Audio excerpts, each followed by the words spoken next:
We've got 3 and 5 set battles in the U.S. Open quarterfinals with an upset on the men's side. Plus, the Bakersfield Blaze head back to Bakersfield for a do-or-die playoff game. Sports is next.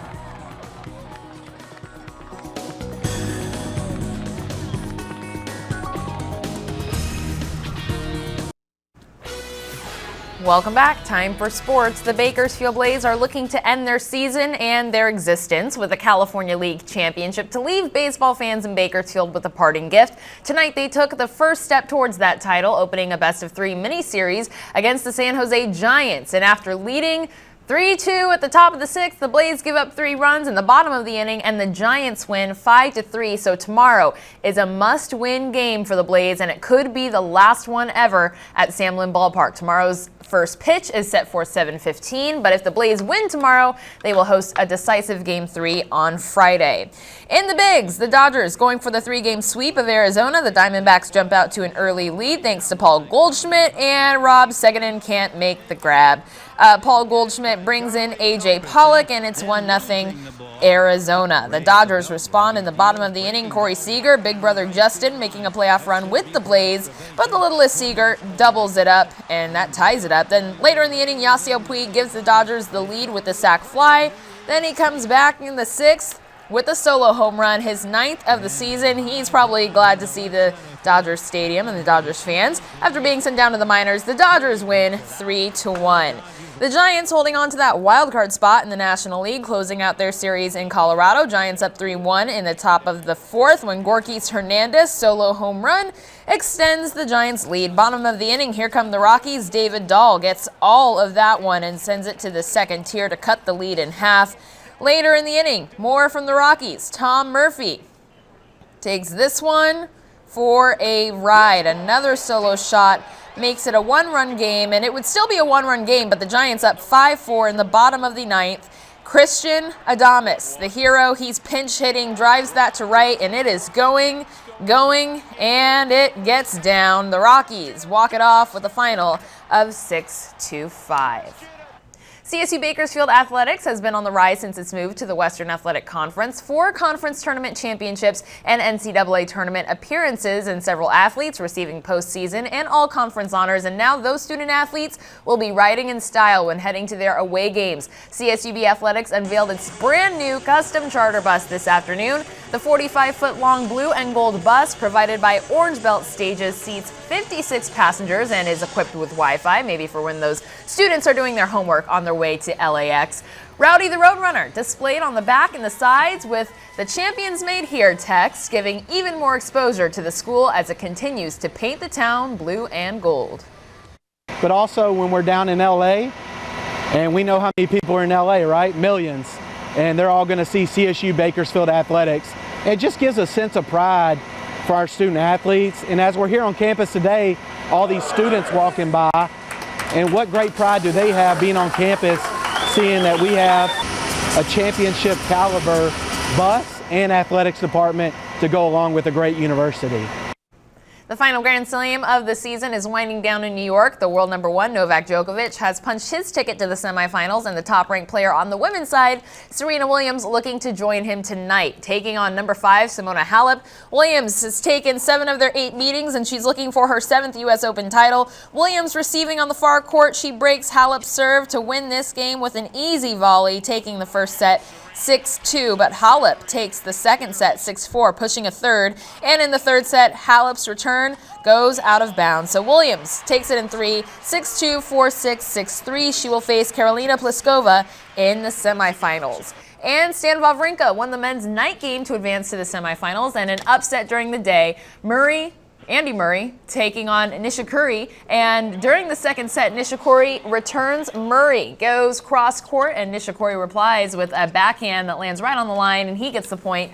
Later in the game, Murray charging the net. He lofts it over Nishikori's head for the game, and nearly 4 hours after the match got underway, Nishikori ends it with an intense final volley with Murray. Murray's shot hits the net, and Nishikori advances in 5 sets, and he will face Stan Wawrinka in the semifinals. So good for him. I mean, he's ranked number 6, but to upset Andy Murray, who's had some pretty heartbreaking finals in the U.S. Open. So big. All right, thanks, Lina.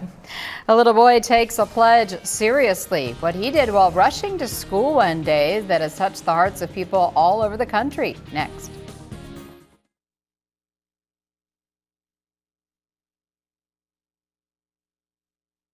Week 3 of the high school football season is here, and so is the NFL regular season. Plus, student athletes at CSU Bakersfield have a new set of wheels to help them get to games in style. Sports is next. It is sports time. That means it's Lina Washington time. Yes. How are you? I'm well. How are you guys? Good. You getting all ready? Getting ready. Friday Football Extra. Getting those interviews, getting everything ready to go for Friday because it will be here very soon. It'll be on. It'll be on tomorrow. It'll be on, and then it'll be gone, and then we'll be ready to go. All right. Yes, and a lot of teams are getting ready to go also. Tomorrow, the NFL is also back with TV 17 with the Carolina Panthers and the Denver Broncos. And on Friday, we've got week 3 of the high school football season, and we're getting closer and closer to league play. Taking a look at our FFX lineup. Centennial looking for its first win of the year will host Golden Valley. Ridgeview also looking for its first win of the year will be at Frontier. Highland hosts Kennedy. Shafter will be at Foothill. Games kick off right after their JV games, which is around 7:30. And on Sunday, after a special edition of 17 News following the first Sunday night football game of the season featuring the New England Patriots and the Arizona Cardinals, we've got our first expanded Sunday night edition of Friday Football Extra. We'll have more highlights and our first nominations for Player of the Week, which is voted on by you, the viewers. Plus, Tabitha Mills and I will select our high school fantasy football teams. High school fantasy leagues don't exist, but if they did, we'll let you know who we're drafting. So tune in this Sunday at 9:30 right here on TV 17. Now, CSU Bakersfield Athletics has been on the rise since its move to the Western Athletic Conference. 4 conference tournament championships and NCAA tournament appearances, several athletes receiving postseason and all-conference honors, and now those student athletes will be riding in style when heading to their away games. CSUB Athletics unveiled its brand new custom charter bus this afternoon. The 45-foot long blue and gold bus provided by Orange Belt Stages seats 56 passengers and is equipped with Wi-Fi in case those student athletes need to do their homework or anything like that on their way to LA. Roadrunner, the Roadrunner, I should say. The Roadrunner is displayed on the back and the sides, along with the Champions Made Here text, and even giving even more exposure to the school as it continues to paint the town blue and gold. But also when we're down in LA, and we know how many people are in LA, right? Millions. And they're all going to see CSU Bakersfield Athletics. It just gives a sense of pride for our student athletes. And last night, CSUB Volleyball took on Sacramento State in its home opener, and the Roadrunners felt the sting of the Hornets after its 3-set sweep. CSUB battled to a 25-21 loss in the 3rd set, led by senior Carol Grosso, who recorded 10 kills for the Roadrunners, leading the way. Now, CSUB has lost 4 straight games, and they hit the road for another tournament in Portland this weekend, where they will take on Texas State, Portland, and Utah. CSUB's next home game will be next Thursday against Northern Arizona. And, of course, they'll be getting ready to take to the airport in that brand new charter bus. Very shiny. It smells like very new bus. Nice awesome. ride. Yeah. Okay, do you have your fantasy football lineup, Paul? I have my fantasy football lineup for the NFL ready. I have two. I have two teams. Not for the high school yet. Not for the high school yet. Still need to do a little bit more research, but Connor Bruce is my pick at QB. Okay. He's my boy. Well, I'm it's pretty biased, though. deep in the quarterback position, so we'll see. Maybe I'm he'll end up biased. on He's my a- roster. Maybe he'll end up on Tabitha's. He's a Garcia Ram, but he's a good one. This is going to be his year. Yeah, find out at 9:30 on Sunday. Okay. All right, thanks, Lina. All right. We are counting down to kickoff with the Carolina Panthers and the Denver Broncos opening up the regular season in the NFL. Plus, the Bakersfield Blaze are looking to go out as champions, but first they have to knock off the Giants. Sports is next.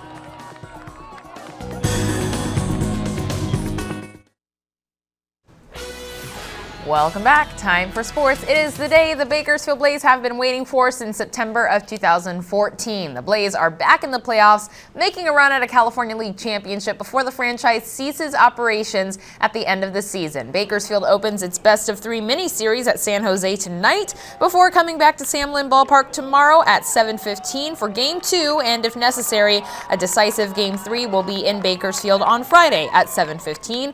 The winner of this series moves on to play Visalia in a best-of-5 series. The Rawhide earned a first-round bye after winning the California League North Division Championship in the first half. The Blaze close out the regular season, winning the North's second-half championship. This series could be the last time you see professional baseball in Bakersfield, and we have ticket information on our website, kerngoldenempire.com. Just click the hot link icon. And in the bigs, the Angels and the A's closing out their series in Oakland, scoreless in the fourth. Max Muncy, base hit to shallow left, and the throw to the plate is good, but Yonder Alonso comes in to score. Later in the fourth, Brett Eibner to right center. That brings in another. The A's take a 3-0 lead in the fifth. The Angels would avoid a shutout, though, thanks to C.J. Cron's solo home run in the seventh. The A's take the series, though, with a 4-1 win. This time tomorrow, the NFL will be back, and the Denver Broncos will begin their Super Bowl championship defense, taking on the team that they faced in Super Bowl 50, the Carolina Panthers. Centennial High School and Utah linebacker Jared Norris will get his first taste of the NFL then, after making the Panthers' final 53-man roster as an undrafted rookie free agent. The Broncos will begin the Trevor Siemian era. He was named the starting quarterback in the preseason, and while many people are referring to it as a Super Bowl rematch, players and coaches say it's a new year, new teams, but they all have the same goal. Well, we really don't get into that, it's game one of this season, and we get 16 shots, and obviously it's a big game against a tremendous opponent that we're going to have to play special. That's what it's all about. So obviously it's very exciting for Denver, for our fans and everybody, but we just really try to stay focused one day, one game at a time.